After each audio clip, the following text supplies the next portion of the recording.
අද අපේ වීඩියෝ එක ජපානයේ ඉන්න මල්ලිලටයි කොරියාවේ ඉන්න අයියලටයි. කොරියාවට සෝජු නම් ජපානෙට සකේ.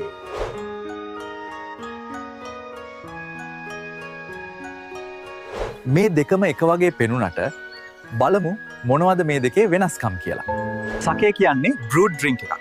හරියටම කිව්වොත් අපි නිතර බොන බියර් වගේ. සහල්, ජලය, ඊස්ට් වගේ මෝල්ට් පාවිච්චි කරලා හදන.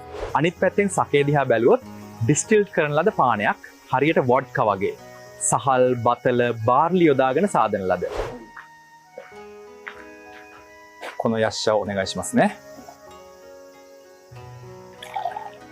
මධ්‍යසාර ප්‍රතිශතය දිහා බැලුවොත් සකේ 13ත් 17ත් අතර ප්‍රමාණයක පවතිනවා. අනිත් පැත්තෙන් සෝජු 16ත් 25ත් වගේ වැඩි අගයක් ගන්නවා. 45 වගේ අගයක සැරබඩුත් හොයාගන්න බැරි කමක් නැහැ. 야, 이 사케 한 병 주세요. අන්න ඒ නිසා තමයි සෝජු වලට කොරියන් වොඩ්කා කියන්නේ.